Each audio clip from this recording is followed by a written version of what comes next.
Olá a todos, eu sou Chafir Rimi Filho, administrador e consultor de empresas, e esse é o Chá de Gestão, um espaço para compartilharmos conhecimentos, habilidades e atitudes. E no episódio de hoje eu vou falar um pouquinho sobre capital de giro e fluxo de caixa, porque muita gente ainda confunde, mas são dois conceitos que eles se complementam dentro de uma empresa. Então vamos lá. O setor financeiro, ele é o coração da empresa. Isso não quer dizer que ele é o setor mais importante, ele é um dos, porém, ele é o coração da empresa. Nós temos todos os setores, evidentemente, são importantes, como o setor comercial, que se não vende, não entra dinheiro na empresa. Nós temos o setor de produção, dependendo da atividade, claro, também, se não tem uma produção legal ou não tem bons produtos, você não vai conseguir passar para o comercial para que efetue a venda, e, consequentemente, não vai trazer dinheiro para dentro da empresa. Setor de RH, por exemplo, se não tiver um bom processo de recrutamento e seleção, contratações, você não vai ter uma produção, um comercial ativo que vai trazer dinheiro para a empresa. Ou seja, todos os setores da empresa são extremamente importantes. Porém, o financeiro, ele é o coração, é o que vai ditar o ritmo, é o que vai estar alimentando e todos os setores em todas as situações. Então, a gente também costuma dizer que um bom controle financeiro, ele garante a irrigação adequada para todos os setores da empresa, ou seja, todos os setores vão estar supridos com as suas necessidades para que atue de uma maneira eficaz e que traga, evidentemente, resultado para a empresa, que é o principal ponto, que é o que a gente sempre busca, que é o resultado da empresa. Dito isso, a gente já vai direto agora para um dos pontos desse chá de gestão de hoje, desse episódio, que é o capital de giro. Então, a gente também costuma dizer que o capital de giro é o que sustenta a empresa, é o que dá a base de sustentação para as empresas, ele que dá o apoio para as empresas, ele é que vai dar aquele suporte em qualquer situação do dia a dia que necessite, evidentemente, de aportes financeiros. Ou seja, esse capital de giro é o que vai manter a empresa, vai sustentar a empresa no seu dia a dia. Basicamente, o que seria o capital de giro? As vendas, a gente pode considerar como sendo as vendas, como nesse exemplo que eu dei anteriormente, entra o dinheiro, com esse dinheiro vai ser comprado materiais, matéria-prima, estoque, contratação de pessoas, etc. Vai ter a produção, evidentemente dependendo do setor, ou produção, ou serviços, e novamente as vendas, que vai continuar esse ciclo. Tá? Esse é um ciclo financeiro que faz parte do capital de giro. Agora, o capital de giro, ele é um valor, mais para frente eu vou entrar um pouquinho mais de detalhes sobre isso, ele é um valor que é calculado para que a empresa não passe nenhum apuro durante o mês, com as suas obrigações diárias, semanais e etc. Ou seja, é o capital de giro que vai garantir que esse ciclo continue, que esse ciclo de comprar matéria-prima, ter uma produção, ter um comercial efetuando as vendas, que vai entrar o dinheiro, que vai manter esse ciclo funcionando. Então, esse é o principal objetivo do capital de giro, manter a engrenagem da empresa funcionando, é ele que vai garantir a engrenagem da empresa funcionando. Ainda nessa abordagem dos motivos, né, que a gente aborda o capital de giro, ele vai garantir os compromissos da empresa no curto prazo, como eu disse agora, né, nos seus compromissos diários, semanais ou mesmo mensais. Ele vai garantir os pagamentos no presente, mesmo antes dos recebimentos futuros, ou seja, a empresa ela pode comprar à vista, ela vai ter dinheiro, ela vai ter capital de giro para garantir a compra de matéria-prima, por exemplo, à vista e vender a prazo. E muitas vezes, evidentemente, ou na grande maioria das vezes, a vantagem é que você tem em uma compra à vista um ganho financeiro, você tem um desconto do seu fornecedor para pagamento à vista, mesmo que você venha a vender isso a prazo, parcelado.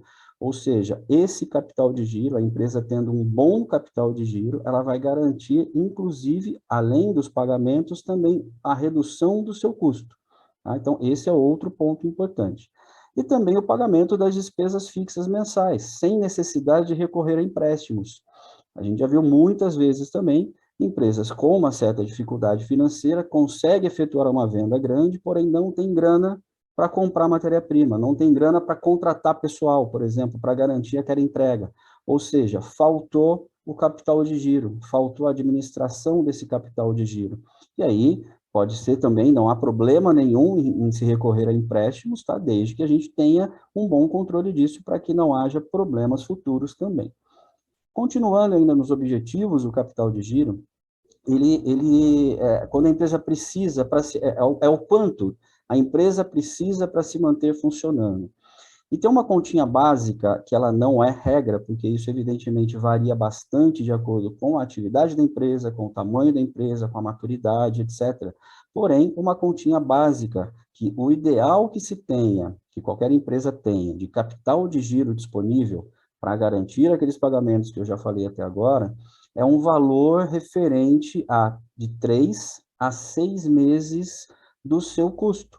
Ou seja, quanto que a empresa tem de custo todos os meses, entre aluguel, pagamento de salários, etc. Esses são os valores que todos os meses a empresa tem. É isso que ela precisa honrar todos os meses para continuar trabalhando. Então, uma continha rápida, uma continha básica, para que a gente tenha em mente, seria de 3 a 6 meses esse valor. Então, se todos os meses a empresa tem um gasto, um custo fixo de R$ 10.000, nessa conta de 30 a 60 mil reais para ela ter guardadinho ali, parado em uma aplicação ou qualquer coisa parecida, para que em momentos difíceis ela consiga resgatar esse valor e honrar com esses pagamentos, né?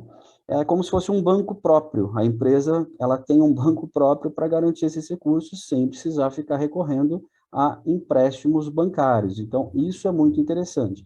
Esses 3 a 6 meses a gente pode colocar também na nossa conta pessoal, tá? Nossas despesas pessoais. Por exemplo, também essa conta de 3 a 6 meses era, até um tempo atrás, um tempo médio que uma pessoa levava para conseguir uma recolocação no mercado. Então, ela era dispensada de uma posição hoje, ela levava, em média, de 3 a 6 meses para se recolocar no mercado. Ou seja, para que ela não comprometa as suas despesas pessoais, né, de casa, etc., o ideal é que uma pessoa tenha de 3 a 6 meses aquilo que ela ganha ou aquilo que ela gasta. Então, ela tem um aluguel, ela tem o pagamento da internet, ela tem a escola dos filhos, ela tem um curso, qualquer coisa parecida. Somando tudo isso, vamos deixar, né, aplicado ali na minha conta pessoal esse valor referente a 3 a 6 meses. Se amanhã eu for dispensado, eu for mandado embora, eu sei que eu tenho um período até a minha recolocação, eu vou ter um período para que eu consiga me sustentar com esse valor. Transferindo para a empresa é a mesma coisa, evidentemente, que com proporções muito maiores. Agora, entrando em fluxo de caixa. Basicamente, o fluxo de caixa, ele é o controle de tudo que entra e tudo que sai da empresa em termos financeiros. Ou seja, todo o dinheiro que entra e todo o dinheiro que sai da empresa, ele faz parte do fluxo de caixa. E um bom controle de fluxo de caixa, eu já vou mostrar em uma outra imagem daqui a pouquinho, um bom controle do fluxo de caixa, ele previne muitas situações adversas. Vocês vão ver que com um bom controle do fluxo de caixa, a empresa ela consegue se programar muito bem. O ideal aqui, como nessa imagem que eu estou mostrando, né, a quantidade de dinheiro que entra, eu coloquei propositalmente aqui, bem maior do que a quantidade de dinheiro que sai. Esse é o ideal. Porém, com o fluxo de caixa, a gente consegue ver para onde vai, que é o que está aqui. Acompanhar de perto quando e para onde o dinheiro vai. Não é simplesmente quando ou simplesmente para onde, mas quando e para onde e, evidentemente, quanto desse dinheiro vai. Ou seja, tendo um bom controle do fluxo de caixa, assim como um planejamento orçamentário, fluxo de caixa está diretamente ligado com o planejamento orçamentário. Não adianta fazermos um planejamento orçamentário no final do ano, para o ano seguinte, ou no início do ano, quer que seja, sem ter um acompanhamento do fluxo de caixa semanalmente, diariamente, mensalmente, porque aquela programação orçamentária que foi feita anteriormente, ela vai por água abaixo. Então, tendo o acompanhamento de perto, para onde vai e quando vai esse dinheiro, a gente consegue ter esse orçamento muito mais equilibrado para evitar sustos. Então, é hora de pegar a lupa mesmo e olhar com atenção tudo isso, para ver quando que pode ser fechada a torneira ou mesmo aberta a torneira, dependendo do caso. Porque o fluxo de caixa, a gente vai saber, com o controle do fluxo de caixa, melhor dizendo, a gente vai saber quando a gente deve apertar o cinto, quando a gente deve cortar despesas, ou seja, olha, esse mês nós tivemos uma baixa nas vendas por qualquer motivo, eu estou dando um exemplo aleatório, então a gente vai ter que cortar algumas coisas, a gente vai ter que diminuir alguns gastos esse mês para conseguir compensar, não mantendo as mesmas despesas que a gente poderia cortar, para que a gente tenha um bom controle e um bom acompanhamento do fluxo de caixa. Não adianta também a gente ter um acompanhamento do fluxo de caixa e não fazer o dever de casa, que é justamente acompanhar de perto, a gente tomar as ações necessárias, a gente colocar num plano de ação, como já mostrei aqui em outros episódios do chá de gestão. Plano de ação, o que deve ser feito, como deve ser feito, quem deve ser feito, tudo isso a gente tem nesse material, no nosso material também. Mas voltando aqui no fluxo de caixa, para a gente saber quando a gente deve apertar o cinto, quando a gente deve cortar despesas. Esse é um ponto fundamental. Ou ainda, a saber a hora de investir. Né? Não necessariamente as ações do fluxo de caixa, elas têm que ser tomadas apenas quando está no negativo. Ações em relação ao fluxo de caixa também é extremamente importante e saudável tomar as ações quando o fluxo de caixa está positivo. Quando a gente tem um capital de giro robusto, que consiga manter as nossas atribuições, manter os nossos compromissos mensais, diários e semanais, por exemplo, anuais que seja. Porém, esse acompanhamento do fluxo de caixa vai nos dizer quando a gente pode investir, por exemplo, em um novo maquinário, uma nova tecnologia, aumentar a divulgação, fazer pesquisa e desenvolvimento de novos produtos, enfim, a gente vai ter essa noção de quando fazer e quanto poder gastar, justamente com base no acompanhamento desse fluxo de caixa. Agora, o fluxo de caixa, ele dá também um sinal de alerta para a queda do capital de giro. Por isso que eu disse lá no início, fluxo de caixa e capital de giro, eles se complementam. Não adianta você simplesmente ter um capital de giro e não fazer o acompanhamento desse fluxo de caixa, ou seja, desse dinheiro que faz parte do seu capital e que vai movimentando a engrenagem da sua empresa mês a mês. Não adianta você ter um capital de giro legal, porém não fazer o acompanhamento e ver onde que vai poder estourar, em qual momento que esse caixa pode estourar, ou em qual momento que você poderia fazer qualquer tipo de investimento. Então, esse fluxo de caixa e esse capital de giro andando juntos, eles vão dar um sinal de alerta para quando a empresa vai precisar de ajuda, ou se vai precisar de ajuda. Nesse exemplo que eu coloquei ali desses sinais de alerta, do tempo ali correndo, do colete salva-vidas, da boia, é justamente para levantar a mão antes. Falar, olha, tal mês, tal semana, tal dia, a empresa não vai ter dinheiro para honrar seus compromissos. Aí a gente pode fazer várias ações em relação a isso. A gente pode antecipar pagamentos dos nossos clientes, né, antecipar recebimentos, que seja com eles mesmos ou com bancos. A gente pode tentar negociar com fornecedores uma prorrogação dos nossos pagamentos, enfim, ou mesmo tomar um empréstimo bancário, dependendo da situação e da viabilidade. Ou seja, a gente pode tomar várias ações em relação a isso. Porém, se a gente souber antes, isso fica muito mais fácil. Essa tabelinha que eu coloquei aqui como exemplo é uma tabelinha muito simples, feita no Excel. É só um modelo, não precisa, evidentemente, ser dessa maneira. Tá? Esse é um modelinho que nós usamos aqui. Eu coloquei alguns exemplos aleatórios de gastos que uma empresa tem. Então, lá em cima seriam as entradas, a primeira linha, as entradas. Nós tiramos os impostos, porque esse, infelizmente, a gente não tem como fugir. Então, descontamos os impostos ali, quanto que a gente vai pagar. E depois, colocando os valores de aluguel, valores de salário, energia elétrica, água, telefone, internet, pagamento do fornecedor 1, fornecedor 2, fornecedor 3. Esse é um exemplo básico. Fazendo isso mês a mês, fazendo isso diariamente, colocando isso na tabela diariamente, a gente vai ter uma noção muito melhor e muito mais precisa de quanto a empresa está, qual que é o valor que a empresa está tendo de receita e qual que é o valor que a empresa está tendo de despesa. Seria como se fosse uma conciliação bancária, feita direto aqui, todos os dias, né? Esse acompanhamento direto. Chega a conciliação bancária, a gente faz até aquele momento, né? Nós já fazemos até aquele momento, o que aconteceu, comparando o nosso caixa atual com o saldo que tem lá no banco. Essa projeção e esse acompanhamento futuro, ele entra aqui nessa previsão e nessa gestão do fluxo de caixa. Então, nesse exemplo muito simples, nessa planilha em Excel muito simples, você pode fazer, inclusive, manualmente, se for o caso, dependendo do tamanho da sua empresa. Tá? Evidentemente, uma ferramenta ela ajuda muito. Mas vamos voltar aqui. Em relação ao Excel, colocando todos os meses do ano, colocando todos os dias, como eu só exemplifiquei aqui no mês de maio, eu peguei só os últimos 4 dias do mês de maio. Aqui, no caso, nessa planilha, ela está oculta, mas tem todos os dias aqui, e todos os meses. Então, fazendo esse acompanhamento de qual que é a nossa previsão de receita com base no que nós já vendemos, qual que é a nossa previsão de despesa com base nas coisas que nós já temos certa. Nós já sabemos qual que é o dia de aluguel, que é todos os meses, qual que é o dia de pagamento de salários, quando que a gente paga energia, quanto que a gente paga água.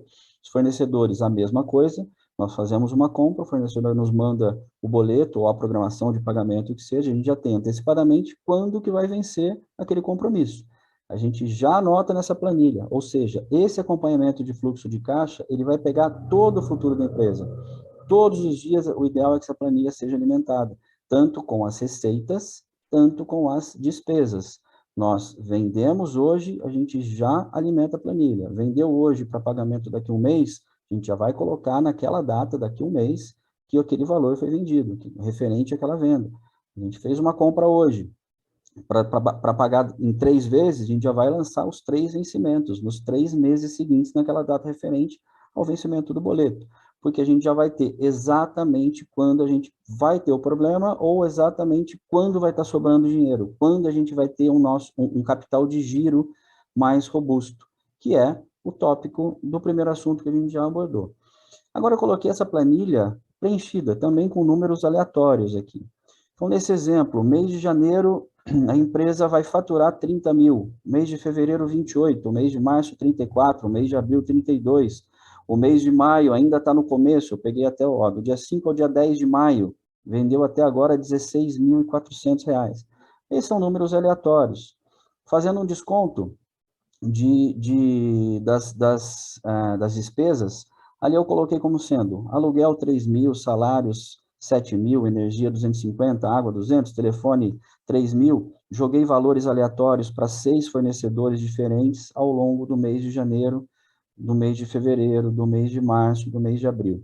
No mês de maio, aqui foi só para que todos tenham uma noção do todo, tá? Porém, essa planilha é aberta dia por dia.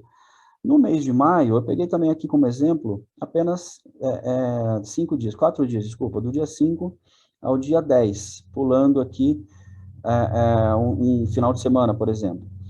Então, a gente tem entrada no dia 5 de R$5.000 de venda. Entrou no dia 5, R$5.000 de venda. Porém, tinha sobrado no mês anterior, no mês de abril, 4.200, ou seja, o meu saldo é de 9.200, perdão. Meu saldo é de 9.200. Com esse saldo que eu tenho na minha conta no dia 5 de maio, eu sei que eu consigo suprir os meus gastos no dia 5 de maio, que eu tenho para pagar. Nesse exemplo que eu dei, 5 de maio eu vou pagar R$7.000 de aluguel, e vou pagar um dos fornecedores aqui R$1.500. Ou seja, eu consegui cobrir os 8.500 que eu tenho de dívida, naquele dia especificamente, com o meu saldo, que é 9.200. Então, eu tenho R$700, desculpa. No dia 6, eu já tenho previsto de entradas, já tenho boletos emitidos para os meus clientes pagarem, R$2.400. Somados com os 700 que sobrou do dia 5, ou seja, no dia 6 eu vou ter R$3.100. Eu não tenho nenhum pagamento no dia 6. Perfeito, eu continuo com os meus 3.100. Para o dia 9, aí entra o problema. Para o dia 9, vai estar previsto de entrada só R$2.000. Eu tinha 3.100, ou seja, eu tenho um saldo previsto para o dia 9, saldo positivo previsto para o dia 9 de R$5.100. Porém, eu tenho alguns pagamentos que me somam 9.300. Então, nesse exemplo, eu coloquei o pagamento do aluguel de R$3.000, o pagamento de um outro fornecedor de 3.200 e um terceiro fornecedor de 3.100. Somando dá 9.300. Eu não tenho esse dinheiro na minha conta. Eu não terei esse dinheiro na minha conta no dia 9 de maio, nesse exemplo aqui. Vai me faltar R$4.200. Eu deixei marcadinho aqui em amarelo. Vai me faltar R$4.200 no dia 9. Ou seja, eu já vou saber antecipadamente que no dia 9 eu terei um problema no meu caixa. No dia 9, o meu caixa vai estar negativo, vai comprometer o meu capital de giro. Ou melhor, vai comprometer o meu caixa. Se eu tenho um capital de giro, se eu tenho uma reserva, eu uso aquele dinheiro do meu capital de giro para suprir esse dinheiro aqui, para suprir essa falta, para suprir esses R$ 4.200. Se eu não tenho um capital de giro, eu vou ter que pedir empréstimo bancário, eu vou ter que fazer outra coisa, vou ter que negociar com o cliente. Porém, da mesma forma, mesmo que eu não tenha um capital de giro, o fluxo de caixa e o acompanhamento do fluxo de caixa é extremamente importante, justamente para já saber de antemão, já saber com semanas de antecedência, ou mesmo dias de antecedência, que naquele dia 9 de maio eu vou ter R$ 4.200 faltando no meu caixa. Então, eu vou ter que ir atrás, vou negociar com o fornecedor, vou negociar com o proprietário do imóvel para ver se eu posso pagar aluguel depois, enfim, eu vou fazer alguma coisa. Olha, no dia seguinte, a minha previsão de entrada aqui nesse meu exemplo é de R$ 10.000, é de R$ 7.000, perdão. Ou seja, eu já conseguiria, se eu conseguir jogar o aluguel do dia 3, do dia 9 para o dia 10, já resolve o meu problema. Se eu não tiver esse controle de fluxo de caixa, isso é um erro muito comum, uma situação muito comum nas empresas, principalmente empresas que estão começando, empresas de menor porte, que é chegar no dia e perceber que não tem dinheiro para pagar. Seja qual conta for, seja o aluguel, seja salário, seja fornecedor, não importa o que, mas chegou no dia e vê, puxa, eu não tenho dinheiro para pagar o aluguel hoje, não tenho dinheiro para pagar funcionários hoje. Aí aquela correria para ir em banco, para pegar empréstimo, enfim. Só que você já está no dia, você nem sempre tem aquele tempo para correr atrás disso. Então vamos antecipar o problema. Tem uma frase que eu aprendi há algum tempo que é: deixa eu correr atrás do problema antes que o problema corra atrás de mim. Então é isso que a gente está fazendo aqui. A gente está correndo atrás do problema. Estou me antecipando a esse problema. Ou seja, eu vou, de antemão, preparar uma planilha com todos os meus gastos, com todas as minhas despesas, e vou colocar para frente tudo que eu já tiver previsto, tanto de entrada quanto de saída, para ter essa previsão aqui.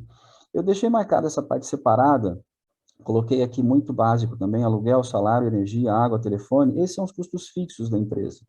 Se a gente somar esses custos fixos, é aquele valor que eu disse que a gente poderia guardar como capital de giro, como uma reserva, 3 a 6 meses. Isso seria o ideal para qualquer empresa. Então, nesse exemplo aqui, eu peguei apenas isso, evidentemente que na sua empresa pode ter muito mais coisas, mas nesse exemplo, eu peguei esses itens aqui.